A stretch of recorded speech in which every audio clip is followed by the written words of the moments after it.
Is there any pigs involved in this lab? Is there any what? Pigs involved? You can, if, the urinalysis lab is pretty quick, so you'll have time to study and collect the pigs. So there is like. Is there what? What's that? What the- Involved? There- Other than, Wait, did you say is there time for? No, I mean, is there any pig involved in this lab too? No pigs involved in urinalysis, but if you want to take out your pigs after, Can I study? Yeah. in study you can, yeah. If you want to just take the one out of the fridge and study, it's up to you. An open lab today, and then on Tuesday, it's totally open lab for studying for the practical. Okay. Anybody else, any questions? Okay. So let's talk about nutrition and digestion. We'll look at other animals, give a little comparison of digestive systems with ours. We'll start from very simple systems and get to ours, which is pretty complex. So first we'll start with something really, really simple. This is, in general, we know that organisms are specifically adapted to survive best in their environment. So we're going to take a look at some of the digestive systems and how it helps these organisms survive the best in their environment. There's two organisms on here. There's two animals. This one here with the tentacles is one, and then there's another one inside. This one is getting digested by this pinkish beige one. That pinkish beige one is called a hydra. It is a polyp shape.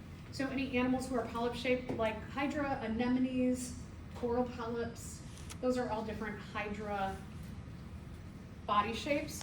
And they're very simple. They have an outer and inner wall, and the inside is open, and this is called a gastrovascular cavity.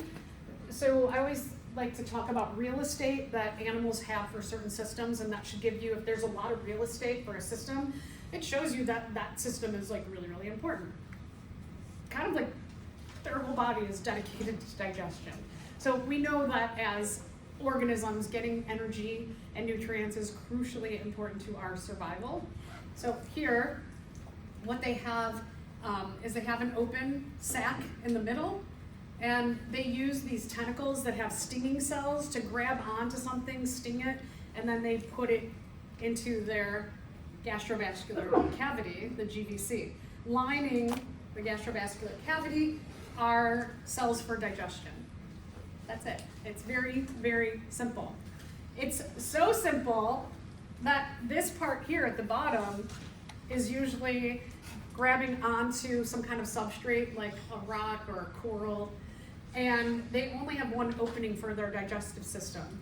So they will bring this in and then release from these cells digestive enzymes and acids and break this down, and then after it's been broken down pretty sufficiently or it's got enough nutrition for it, then they basically like poop out their leftover food through their mouth also. Kind of gross. Not very efficient, because typically, I mean, this is a big animal that they've taken in. They are not going to fully digest that. So a worm has a very similar digestive system to us. It has a mouth all the way tube system to anus system. So a lot of organisms we see have tube systems.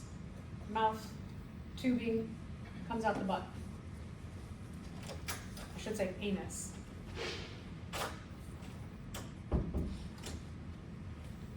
What you can see, even with something as simple as the worm, that they do have separate parts of their digestive system to do specialized roles in digestion. So they do have a mouth, and pharynx is the back part, all the way in the back of our throats. They have an esophagus. Crop and gizzard are stomach areas, and then they have a long, just intestine. They don't have a small or a large intestine. When we see crop and gizzard for animals like worms or birds, what they do, because they have a mouth with no teeth, birds have a beak. They don't have teeth either, these worms.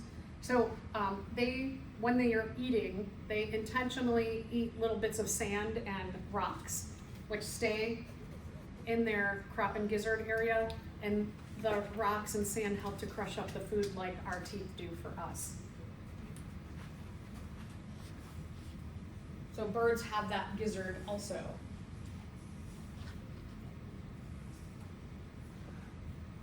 A lot of people will eat the gizzards. Sometimes they're kind of sandy or gritty. And that's why, because there's little rocks and sand in there for digestion. Because the beak doesn't work with chewing. Look at how much real estate also the digestive system takes up. It's a huge portion of their body. And same with the worm, right?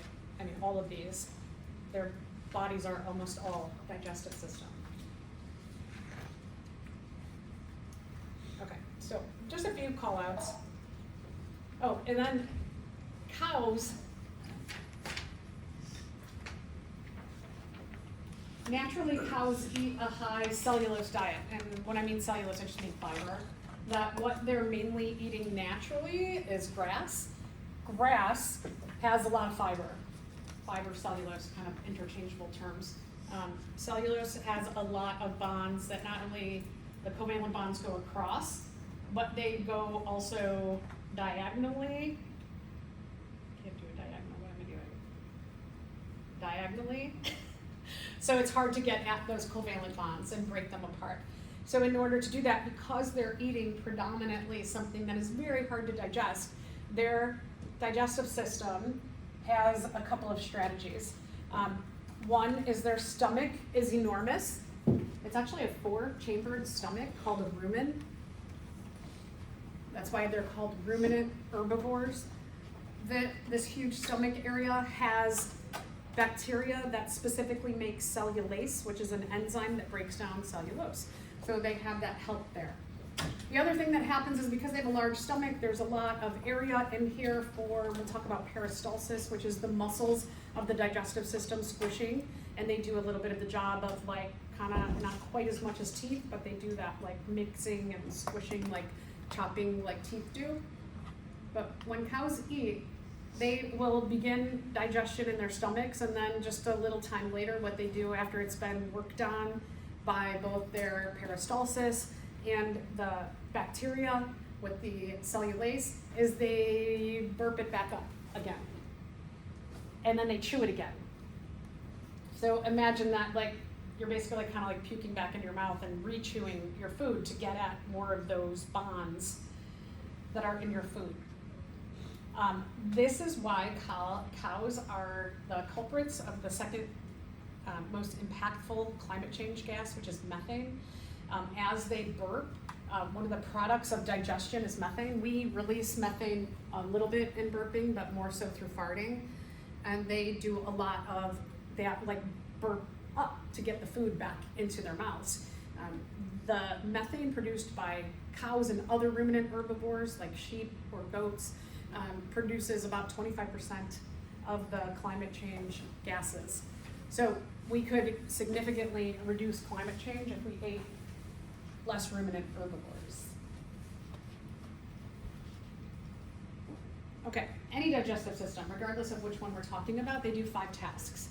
So we're going to take a look at the different, specifically in humans, the different organs and tissues and what they do to help us ingest, mechanically break down, chemically dissolve, absorb nutrients, and eliminate leftovers. I think oftentimes we think about like this as our digestive job, but really it's got a whole bunch of other things that it does too. So let's talk about the human digestive system. Real estate. Look at how much space our digestive system takes up in our body. Shows you that energy is very important. What's all up here? What takes all the space up here? Lungs and the heart.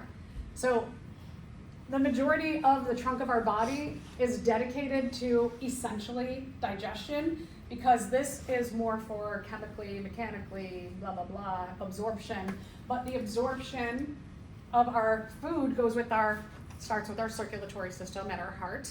So that what we have, if you remember when we were dissecting last week, that I showed you what holds all the small intestines together was that mesentery, which is like, it looks like a fan. And the parts of the fan would be blood vessels that are connected. You have all these tons and tons of blood vessels connected into your digestive system so that nutrients are getting sucked up or diffusing from the digestive system to the circulatory system, and then the circulatory system drops off those energy sources to all the cells in the body.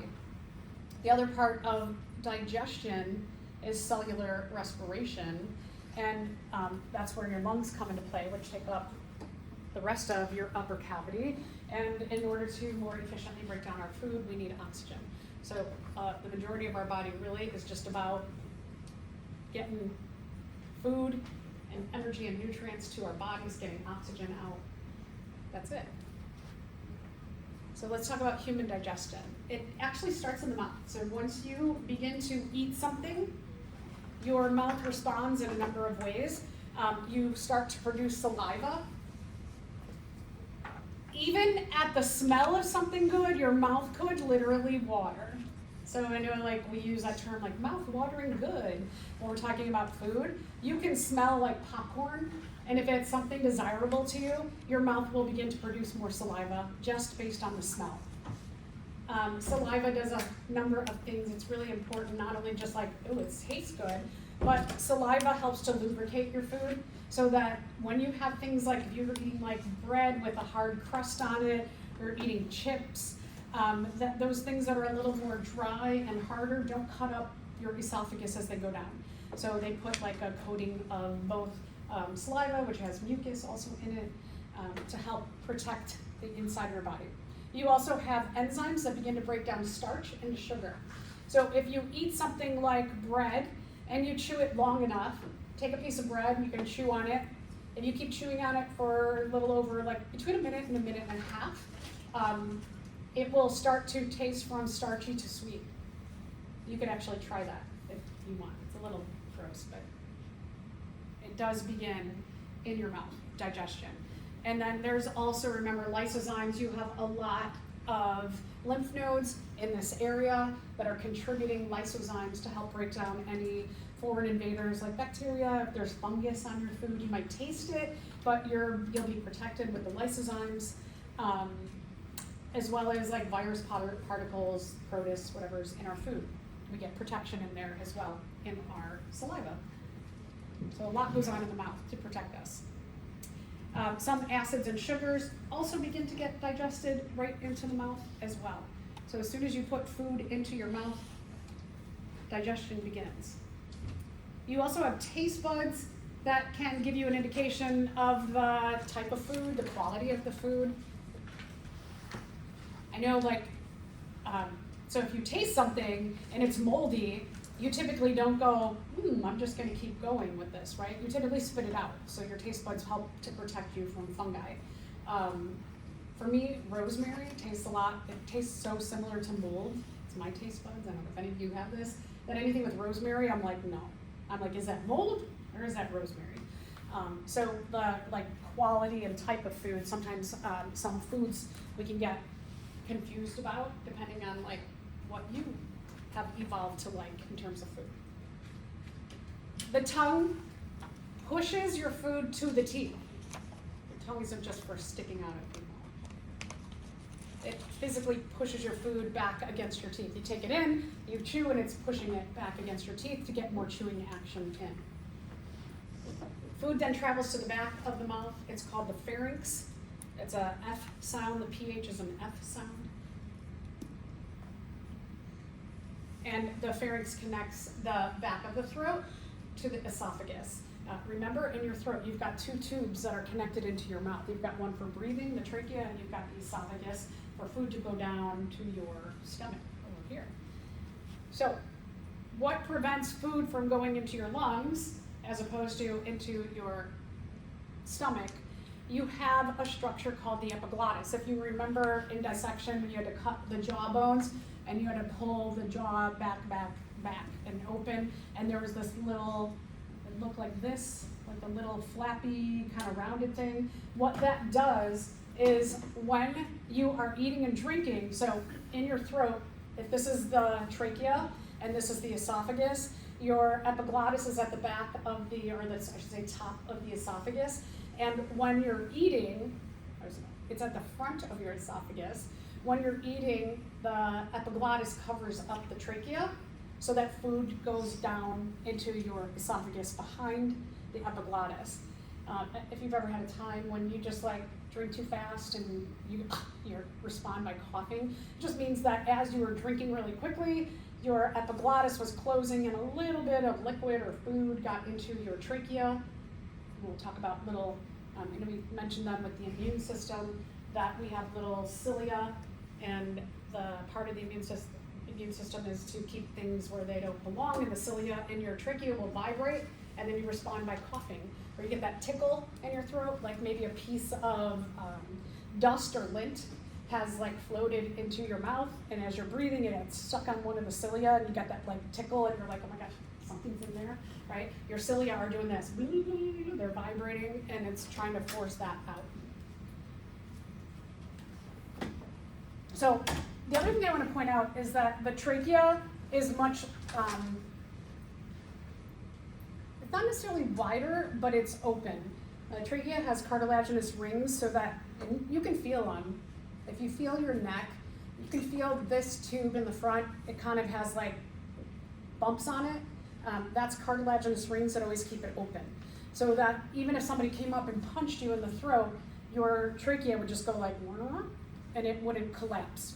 It has to be open. You have to have oxygen. The esophagus, it's just a muscle, and it's flattened. So it doesn't have to stay open. When we were doing the dissection, if you kind of remember that the trachea in the front and the esophagus was kind of like flat behind it, because it doesn't have to stay open. It just has to take food and squish it through peristalsis all the way down until it gets to the stomach. So a little bit different mechanisms for the design of eating. So epiglottis is that little flap at the front top of the esophagus that prevents food from going down into your trachea and getting into your lungs.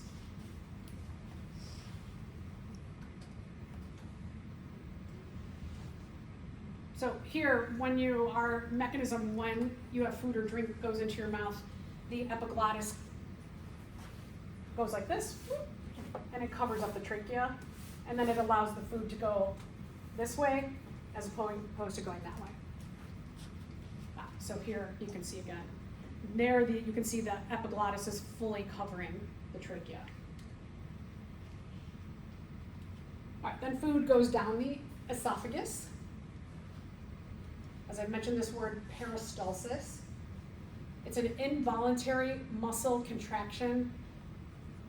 You typically don't feel it, right? You eat or drink and you don't feel like this squishing, you don't feel like this vibration in your neck. It just kind of pushes it down. You also have peristalsis that happens if stomach squishes things, and the squishing happens, the peristalsis through your intestines also. Your esophagus secretes mucus, so again, can help lubricate the food as it goes down, and the mucus also has lysozymes in it. Anything that is a foreign invader also will get digested before it even gets to the stomach.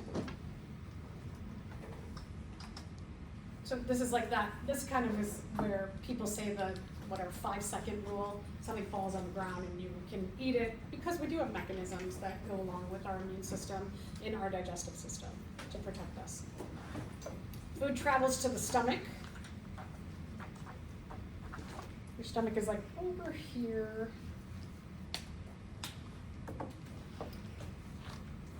The stomach does all kinds of things. The stomach, by definition, it stores food, but it's only temporary storage. While it's storing the food, peristalsis is happening, chemical digestion is also happening. The stomach can expand. If you overeat, your stomach is typically about 3 of your fists big. That you can fit about this much food into there. If you eat more than this much food, then your stomach kind of hurts, right? You're uncomfortable. And the discomfort really comes from it's pushing on the other organs, and you're like, oh. The other organs are in a little bit of like discomfort. So you can eat more than your stomach can hold because it can expand a bit. The stomach also does mechanical digestion. The stomach has many, many layers of muscle. It's like a muscle layer over a muscle layer over a muscle layer. And what that does is, one, it helps with peristalsis, but the other thing is then these layers provide protection from the hydrochloric acid and enzymes in your stomach from being released into the other areas of your body, so that you don't accidentally digest yourself. And then chemical is what people often think of in the stomach, but it's got a lot of jobs. So amazing that we naturally produce one of the strongest acids in the world, hydrochloric acid. Our bodies make it. It activates and works well with a protease called pepsin, so that your proteins are better digested in a very low pH environment than they are in a higher pH environment. So here's a conundrum that your stomach is releasing all of this hydrochloric acid, and the stomach has a lot of protections for dealing with that, but your intestines don't really have the same like muscle layers. So something has to happen before the mix of your food and the hydrochloric acid and the enzymes goes into your small intestine. And so you have other organs that are not directly a part of the digestive system, but aid us in digestion. And so I'll be getting to that. The combination of all that stuff together is called chyme. Chyme also has sodium bicarbonate added to it so your digestion begins and your stomach will be very acidic, and after a certain amount of time, you're going to get this secretion of sodium bicarbonate from the pancreas that's going to start to neutralize the acidity in the stomach before that chyme goes to your small intestines, so that your small intestines don't get hurt by the very low pH of hydrochloric acid. Okay, so I'm going to get to the pancreas and the liver and the gallbladder in a second. The next place after the stomach is the small intestines. The small intestines are the longest organ in your body. Skin is the largest because we have so much skin. There's a lot of folding in your intestines. So not only you see all those tubes, you remember from the pig, you had all those like squiggles in there. There's a lot of tubage in your small intestine, but also inside, if you go inside of the small intestine, there are, the surface is lined with little like finger-like appendages. They're called villi. And then if you look at the villi under the microscope, the villi have what are called microvilli. So you have all this branching to make tons of surface area, so that not only is the small intestine really, really long, but you've got all of these villi and microvilli to get at the food, so you are really absorbing a lot of energy and nutrients in your small intestine. So they look, so that greatly increases the surface area. And you've got a picture of the villi and microvilli below. They just kind of look like little fingers. Where do I have it? I don't think I have it. I don't know why I don't have that. Well, you have a picture of it. Hello. All right, small intestine. The small intestine is aided by the liver. The liver produces bile. The liver does a lot of things for a lot of systems. And that's one of the reasons why your liver, it's over here, is really big, is that it's doing a lot of things. In the digestive system, it produces bile. Bile is not produced by the gallbladder, it's produced by the liver, and then it's stored, and then it's concentrated. So the liver releases bile into the gallbladder kind of dehydrates it and makes it more intense and concentrated. And the gallbladder releases the bile into your small intestine. Bile helps with fat digestion. So then for somebody that's gotten their gallbladder removed, how does the bile get released into the small intestine? They'll make a connection from the liver. They'll use usually the common bile duct, take the gallbladder off, and then they'll connect it to the liver. But the bile is very lowly concentrated, So somebody who has like a gallbladder attack and has to get their gallbladder out, they have to be really careful for the rest of their life with their consumption of fats, because it's not, the bile is not produced in the way it was with the gallbladder. Yeah, good question. Okay, so lipid digestion is bile. As I mentioned, the pancreas produces sodium bicarbonate, which helps to reduce the acidity, the pH, the very low pH. It'll bring it back up closer and closer to neutral before that combination, that combination of acids and enzymes and food and drinks start going into your intestines.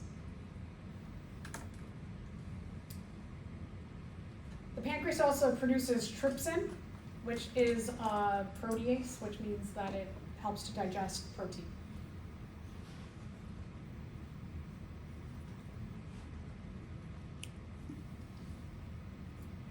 So as a reminder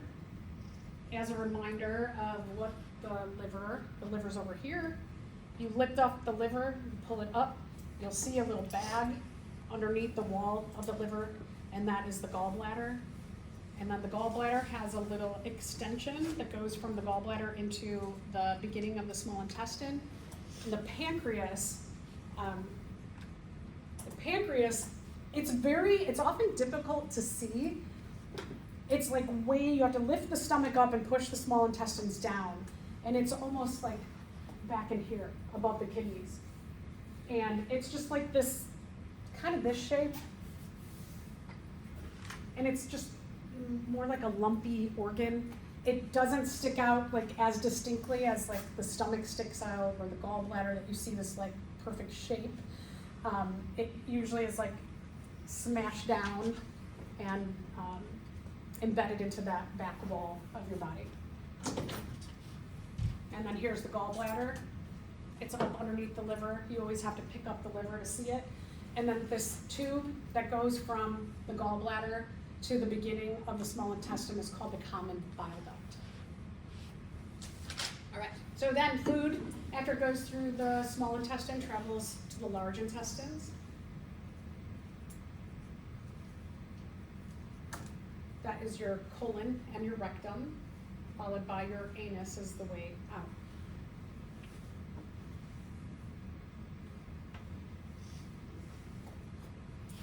When you have a stomach ache, it's often here, right? This is not your stomach. This is actually the kind of middle portion of your large intestine, that your large intestine is not happy. So a lot of people who have like irritable bowel syndrome, or like if you didn't drink enough water, you could have like that quote unquote stomach ache, could make your large intestine upset. Could just be maybe you ate too much fat, too much sugar, could be too much of something. The components of your food kind of sometimes irritate your large intestine too.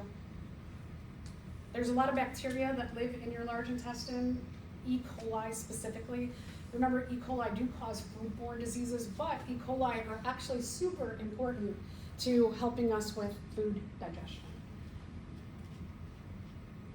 And then any food that we can't digest through that whole long system is expelled as feces. And feces are usually really high in fiber as well. That's another thing, that if your large intestine is upset and vibrating, cramping, you probably, one thing to think about is adding a lot more fiber into your diet. We should be getting about 35 grams of fiber per day. I challenge you all to track how much fiber you actually get. I'll bet most of you get about 10. Really important to keeping your digestive system. It's a way to exercise your digestive system and help to push food through.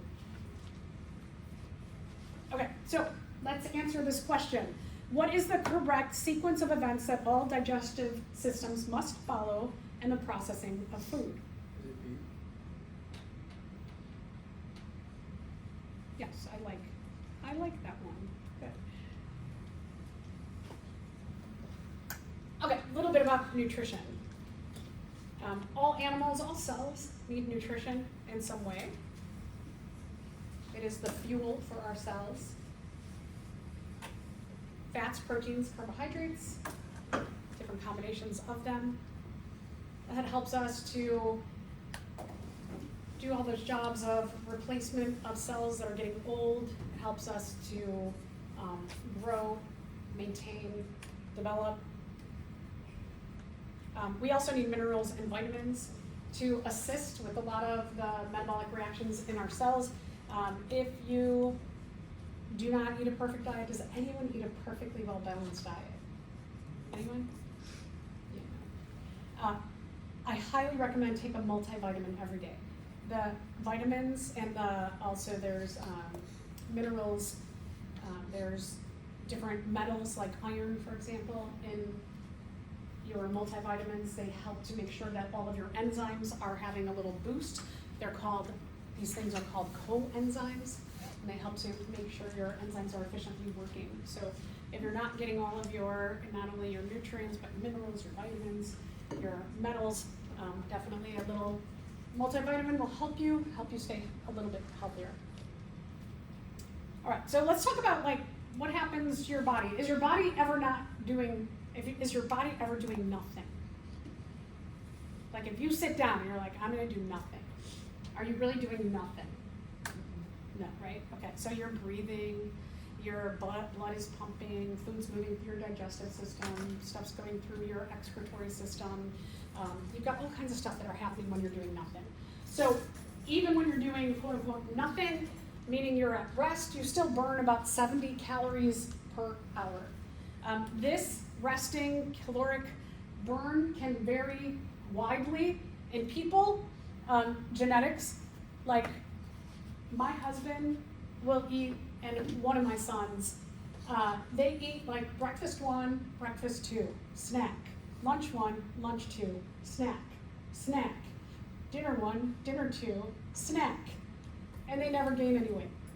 Me, I drink coffee all day until I have a small meal around dinner time, and I have some fruit. I usually have a smoothie at some point that has all kinds of nutrients in it, and I probably consume a tenth of the calories that they consume, and I can just look at food and gain weight. It's like, what? This is crazy. I work out a lot, so I have muscle mass, but there's just genetically, but if an apocalypse comes, I'm gonna survive a really long time because I don't have a lot of calorie need. Women usually have a lower burning resting rate than men do.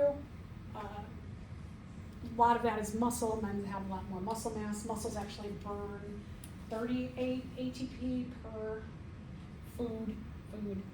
So you burn a little more with more muscle. If you work out, you can get more muscle, which can up your resting rate. The size of your body, if you're a petite person, you're gonna burn a lot less than somebody who's really big. Somebody who's really big has a lot more digestive system, circulatory system, excretory system, right? Everything's bigger in their body, so they're going to burn more. And then as you get older, your metabolism goes down. Usually around your age, a lot of you will see a huge tank in your metabolism because as our ancient human ancestors, who aren't that old in the grand scheme of things, elders were usually in their early 20s. You were old. So we didn't live super long. Now we have healthcare and all that, right? So we gotta really be careful about how old we are and our metabolism, things like that. So this is all skewed in terms of how much you can burn at rest. You can also burn more by doing exercise, and exercise can be just like going for a 20-minute walk every day.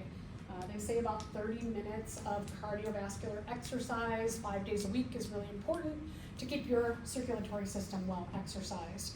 Also keep your muscles conditioned, and not just these muscles, but all the muscles in your digestive system, your circulatory system, all those other muscles.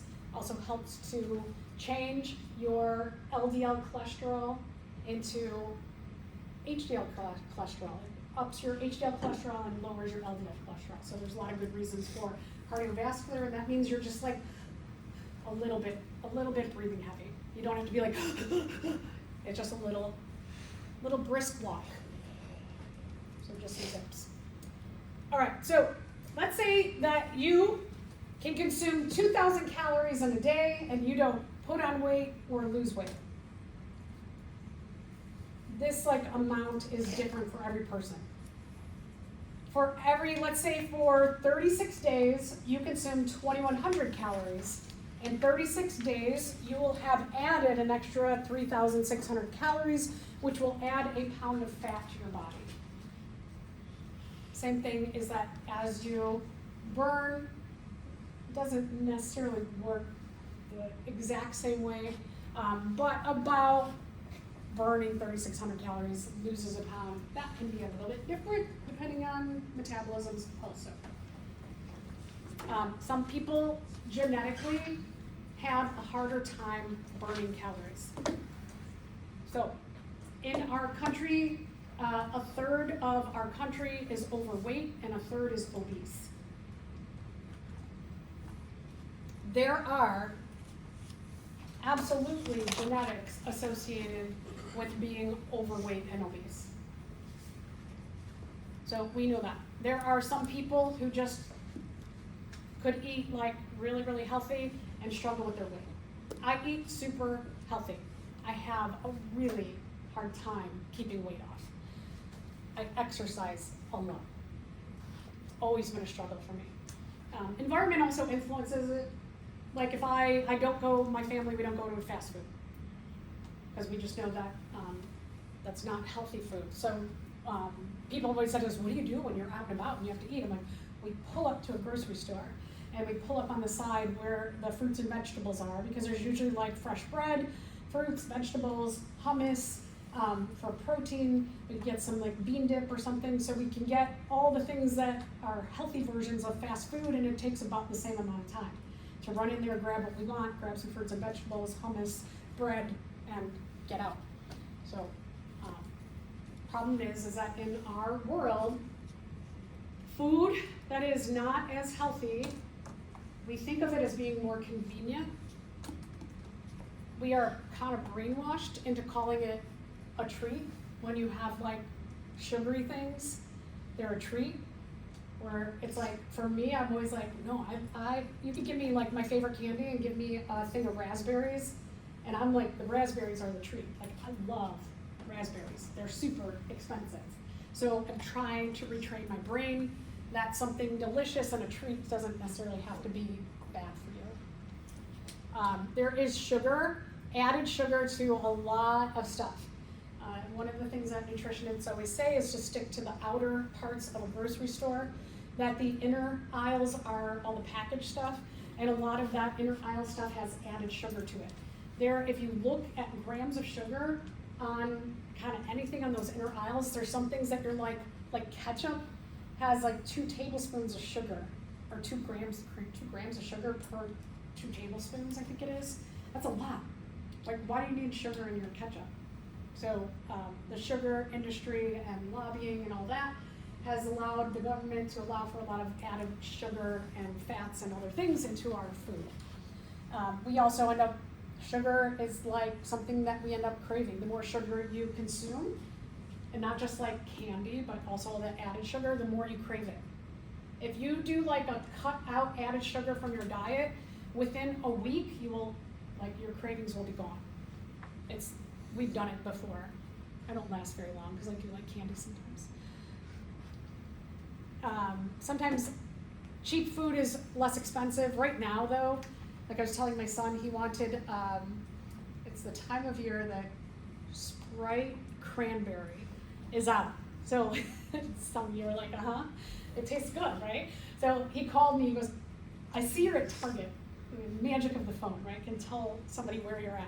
So you're in Target, can you check and see if they have Sprite cranberry? So I go, and I was $7.99 for a 12-pack. Before the pandemic, it was $4.99. You know how much it costs to make a 12-pack of pop? Probably about 10 cents. 10 cents. Yeah. It's very, they really jack up the prices on that stuff. So I was oh my gosh. Anyway, you're getting 1 per month, because this is expensive. We also just our phones, and our phones really, that's a big thing that makes us sit longer. Like you don't even realize, like if you're on TikTok for a while, you're just, scrolling, 2 hours can go by, right? Like nothing. And so we don't realize how much we sit. It's really important that as you're sitting, and especially studying, to take regular breaks where you get up and you like if you're here, for example, and you're studying in the hallway, set a little alarm that every 30 minutes you get up and you do 2 laps around the building. Get that little bit of boost of oxygen and exercise to your circulatory system. That will actually help your brain and it helps you to study better. Those little breaks, giving yourself a break away from studying, is really important also. It also, sedentary lifestyles leading us to have a lot more inflammation. I know we're hearing a lot more about inflammation. That's one of the parts of our immune system that is overacting because we sit so much. And it is as bad as smoking, just sitting for hours. Yeah, crazy things that we're learning about ourselves. Okay, let's talk a little bit about this stupid system called the BMI. So going back to the sugar, if somebody was on no sugar diet for more than 3 months, and they do start adding sugar back to the body, is the body respond to it worse than the diet, or? It depends on the person. So, my body is whatever. I'm mostly a vegetarian. I'm kind of 90-something%, depends. If I go have sushi, I'll eat sushi. Once every few years I'll have a big cheeseburger, a big grass-fed cheeseburger, but once in a while bacon. But a lot of people say oh, if you haven't eaten meat in a while, doesn't your body get don't you get sick? And I'm nope. So I know some vegetarians where they have a meat meal and they get really sick. Meat, I don't know, my body's whatever. When I've gone on the no added sugar diet, just to lower my sugar, I had sugar, didn't do anything to me. Some people get headaches, some people get stomach aches, so it depends on the person. Yeah, good question. All right, so doctors often put us in this BMI category to see how healthy your weight is. I really hope, people keep saying that's not really a good, accurate system to say how healthy you are. My blood numbers, every fall I get a blood test, and it does this huge array of things, and I've always come up super healthy, except for my weight will go up and down a lot, and there'll be times when I'm in the obese category, and everything else is super healthy. And I work out every day, and I don't eat much meat. So it's I always say, I'm the healthiest fat person you'll ever meet. Because my BMI says I'm unhealthy, but everything else says I'm healthy. So take this with a grain of salt. And if you're don't beat yourself up necessarily about this, especially if you're like me, where you're doing a lot of healthy things. You're doing a lot of healthy things. So you can calculate out your BMI. You can sit down and calculate it. It's super easy to also just look it up, right? We got phones at our disposal, so you can see where you're at. I encourage you to just ignore the BMI scale, but we bring it up because doctors use it. I know my doctor's always you're here, but you look good otherwise. And then in the US, we use the dumbest systems, pounds and feet, inches. I like the metric system much better. It goes on values of 10. It's much easier to calculate. So it's a little bit more complicated to calculate out the US system of BMI. So somebody who's 150 pounds is 5'5", their BMI calculation is 24.96, which puts them right at the high end of healthy. All right, so obesity, again, this is just environmental stuff, that if you're eating a lot of your calories from fast food and also from the middle of the grocery store, you are more inclined to suffer from these diseases. And you could have a really low BMI and still, if you're, again, eating from the middle of the grocery store and fast food and you're not exercising and you're sitting a lot, you're probably prone to this stuff. So Just because a person looks a certain way does not mean they are necessarily healthy. These are all things that you can suffer from based on the conditions of your environment, your genetics, and blah, blah, blah, blah.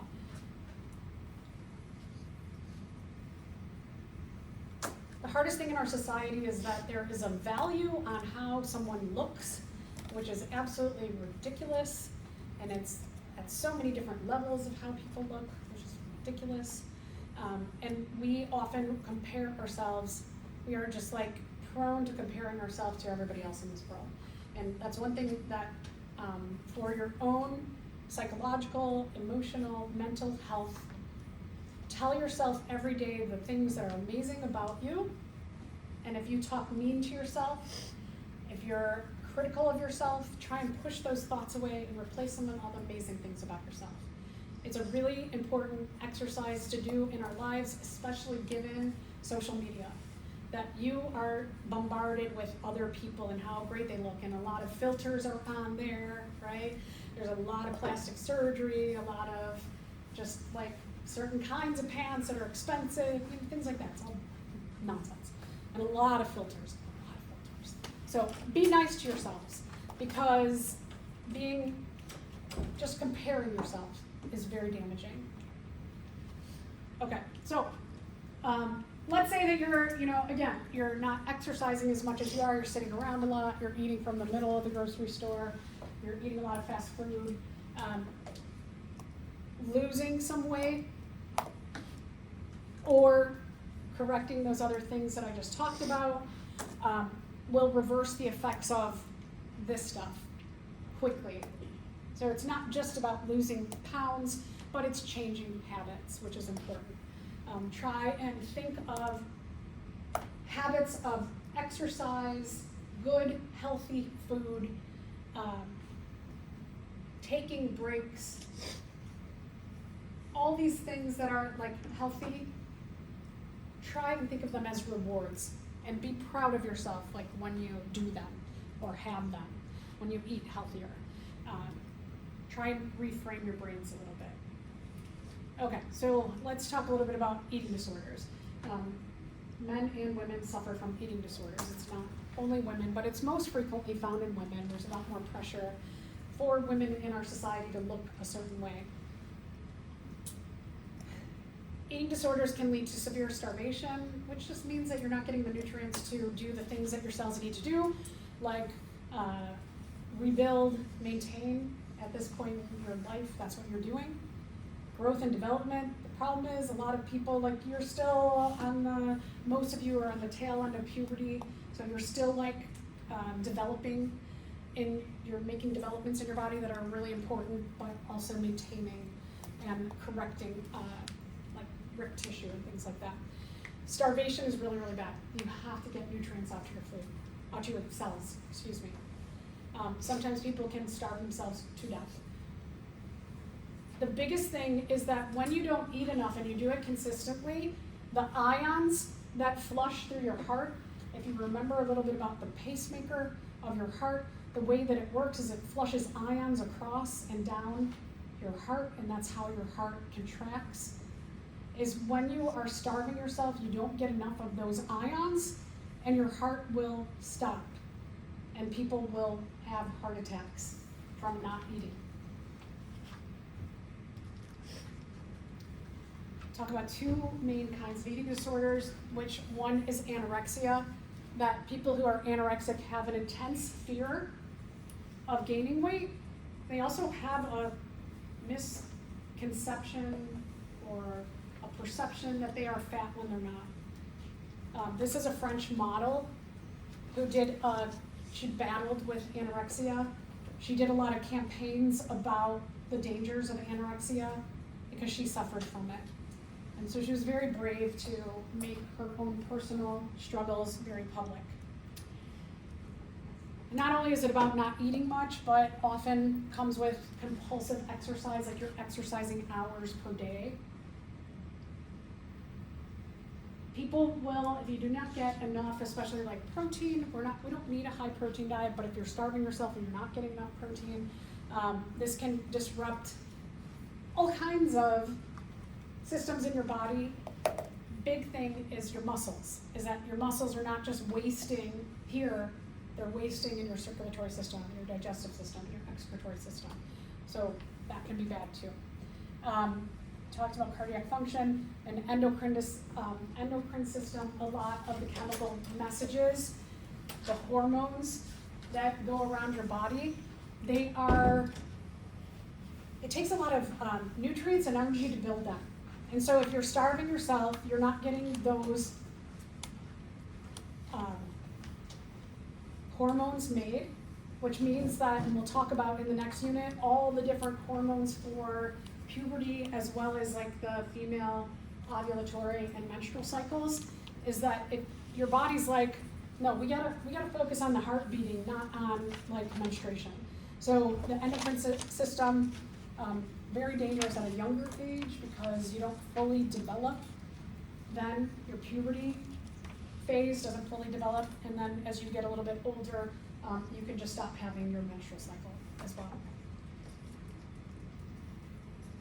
So this again is Isabel Caro. She did these billboards all over France, and people were like, "That's disgusting. Why would she post that?" But it made people think a lot, and she ended up passing away eventually from anorexia. She did a lot for a lot of people.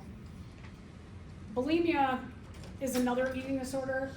A lot of times people who suffer from anorexia also suffer from bulimia. They usually go hand in hand and overlap a bit. Bulimia is typically the biggest category, is kind of like the opposite of the starvation, but it's like starvation in a different way, is that people will eat a ton very quickly, and then they'll try and eliminate it very quickly from their bodies through by throwing up all the food, but also by laxatives. I was like, what's the word? Laxatives.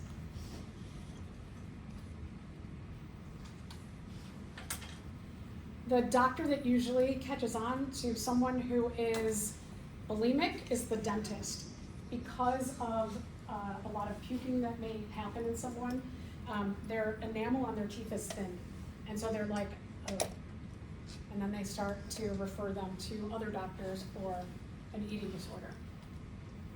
Also, bulimia may be compulsive exercise part of it, but also bulimia can be also like periods of starvation. So they usually are not just like you're this or that, you're usually a combo of both. All right, so what do you do? Sorry, I'm still talking about bulimia. In regard to it, when you're binging a lot of food, and then if you're going the route of throwing up and puking, one, I mentioned the enamel on your teeth. There can be severe damage to the esophagus and to the stomach.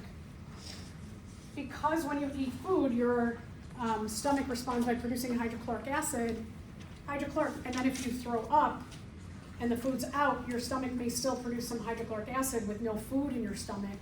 And so then your stomach is getting a dose of hydrochloric acid with no food mixed together because you puked it up. And what that can do is it can cause you to have holes in those layers of muscle in your stomach. And those are called ulcers. And you can also have holes in your esophagus. Sometimes people will, their esophagus will actually like rip open. And then they if that's not caught very, very quickly, they can die.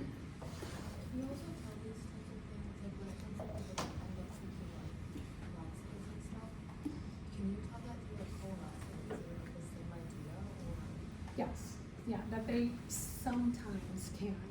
Yeah, not all the time though. And usually colonoscopies aren't until, I think 35 is now the age that you start getting colonoscopies. So if you're suffering from this, you might not be detected in that way until you're much older. All right, so causes of an eating disorder. It's very misunderstood. As I mentioned, societal pressure is a big one. If you have a relative who suffers from an eating disorder, you are 5 times more likely to also suffer, because they're constantly talk about don't do this, don't do that, I do this, I do that. And so there's a lot of like just that fixation on food and the way it's consumed, and then you start to incorporate that into your psyche as well. It's like the cart and the horse, which one comes first? Does an eating disorder cause anxiety and depression, or do anxiety and depression cause an eating disorder? We're not sure how that works. Oftentimes too is people who are very type A, who look like they've just got it together, they get straight A's in class, they're doing all kinds of stuff, they dress really nice, they just look like the perfect picture of everything.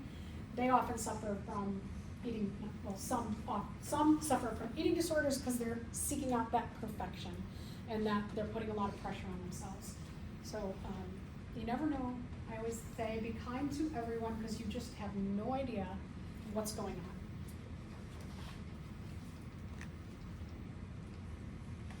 on. Unfortunately, a lot of this starts in adolescence.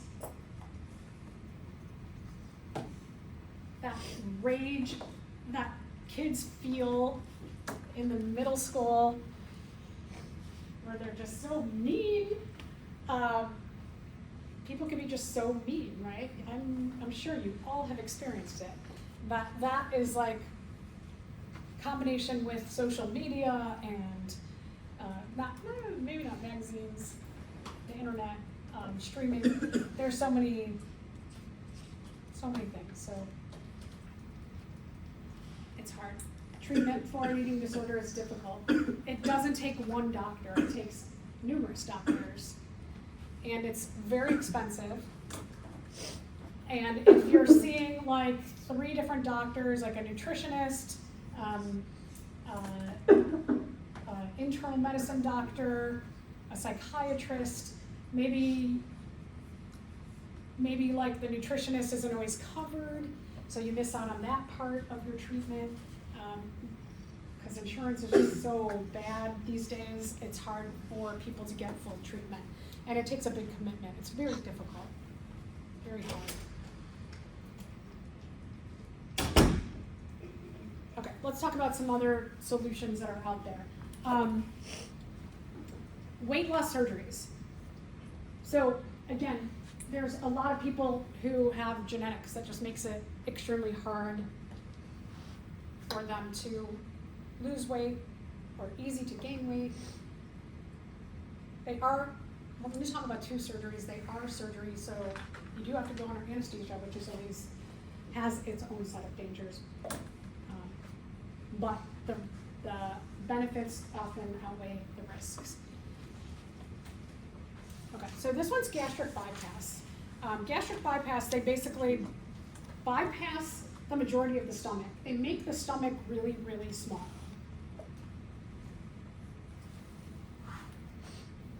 So you can see in this picture here that they just basically make the stomach really small, and then they take the beginning of the small intestine and they connect it to the little pouch that they've made. So people feel full really, really quickly. And so they just can't eat more. Some of the downfalls of this is that when you have a smaller stomach, you're not able to absorb all of your minerals, vitamins, and nutrients as well.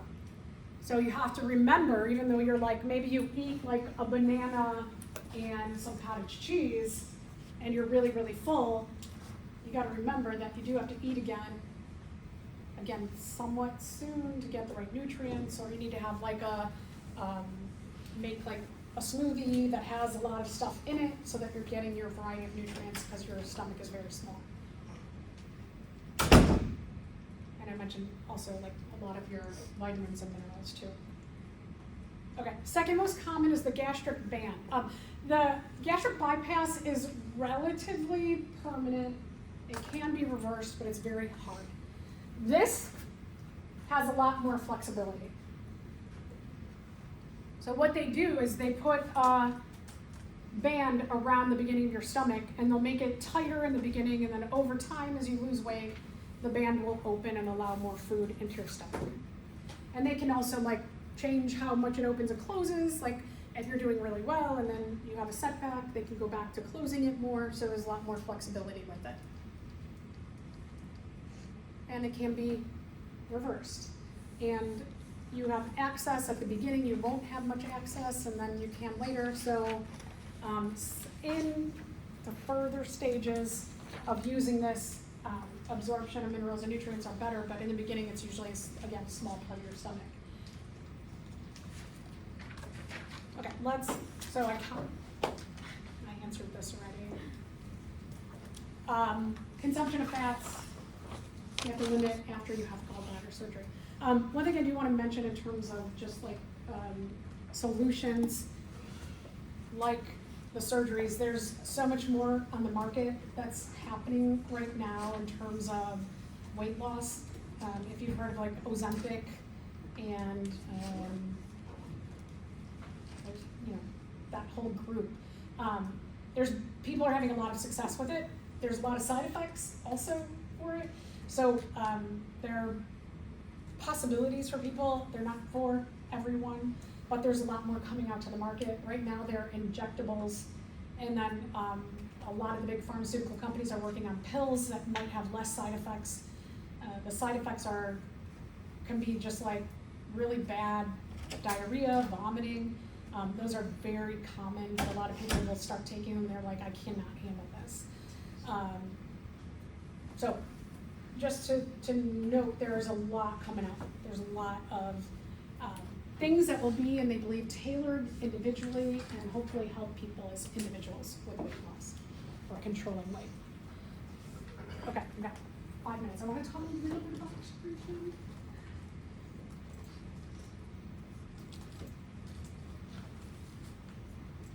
All right, so a little bit about urinary system. Before we get to the urinary system is part of the excretory system. That means anything that is expelled from your body. We have a lot of places where waste is expelled from our body.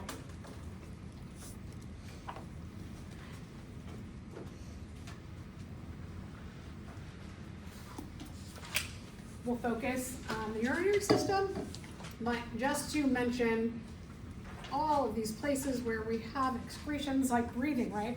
We excrete carbon dioxide. Digestive system, we just talked about. Urinary system, pee and all that comes, so we'll talk about that. We also excrete excess water. Sweating is not just peeing, but like sweating, for example. We excrete certain vitamins and some drugs, so we'll talk about all these. The excretory system also, it works with the brain to regulate your osmotic concentration of water in your blood, making sure you're really well hydrated. So that in your kidneys, this is like, I know we often think like the kidneys produce pee, but really the main thing your kidneys are doing is they're looking at your blood. Blood gets filtered through your kidneys, and so urine is just one part of what is produced, but the big thing the kidneys do is filter the blood, and they're looking at how much hydration you have in your blood. So that's a big thing. It's a huge thing. They're looking at nutrient levels in your blood. So if you don't have certain nutrients, it'll tell the brain have a craving for this certain thing. It also maintains the pH in our blood. It'll secrete buffers into your blood if you're too acidic or too basic. Hormones are excreted by the kidneys. Okay, let's talk about a couple of organisms that have excretory cells but not systems. Oh no, we're going to talk about systems, sorry. So for example, flatworms. It's a worm that's literally flat, like a piece of paper. They have what are called protonephridia. The protonephridia are these whole systems here. That wherever you see these blue parts, they have this whole system of branches throughout the body. Anytime we see branches, just like our digestive system with all those villi and microvilli, it just means you need a lot of surface area for this particular system.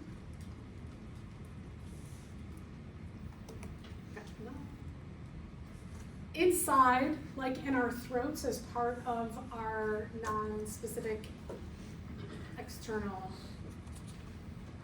immunity, there's cilia. And in this case, what the cilia does, because there's water inside of the protonephridia, the cilia move and they keep the water flowing in one direction. Eventually, anything that you don't need, excess water as a flatworm, waste, nutrients, excess vitamins, get excreted off your body. All these little blue dots are pores. So, like, essentially, they're doing the act of peeing all over their entire body. They just pee on themselves. Very different. Insects do something a little bit different. They have a combination of their excretory system with their digestive system. They have what are called Malpighian tubules. They come off of the intestines.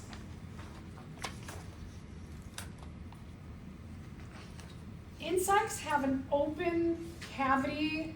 Their organs are in an open cavity called the hemocoel.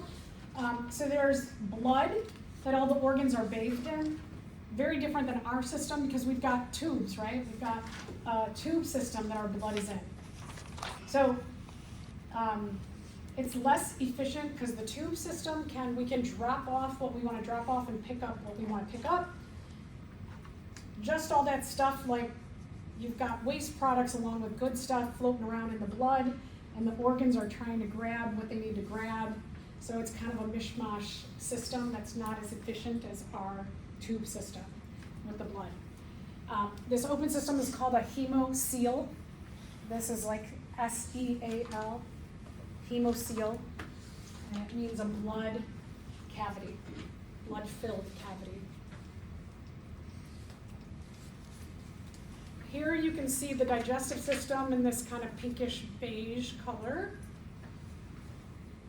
And then you have the Malpighian tubules that come off of the digestive system in a lot of different directions, and they are all in that hemocoel, this open cavity. So they can try and get stuff that's in the blood excreted and merge with the digestive system and leave the digestive system.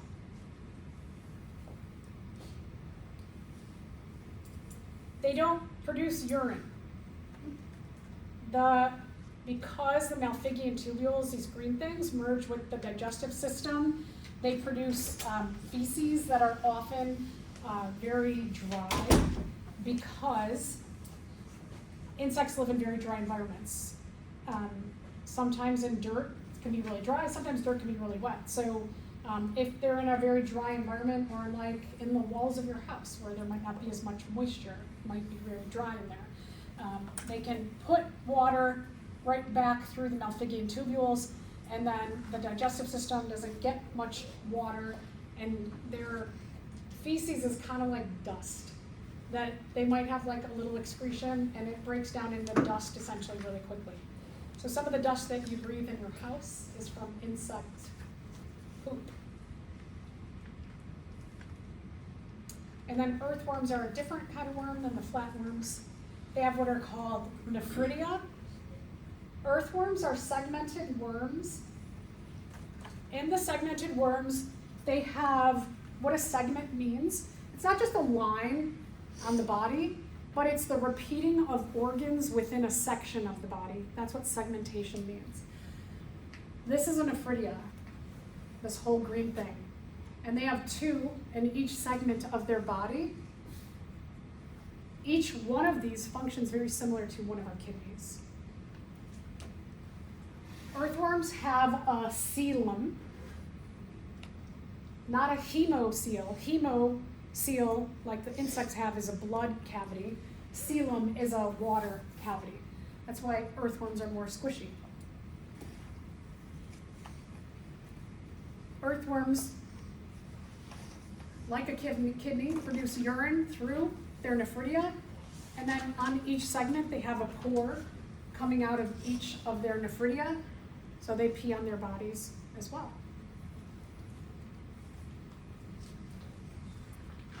cilia will beat the water in the coelom to try and get the water into the nephridia. So they keep a little current in the coelom, the water-filled area, using cilia. So kind of interesting, a lot of different species have cilia for different uses in our bodies.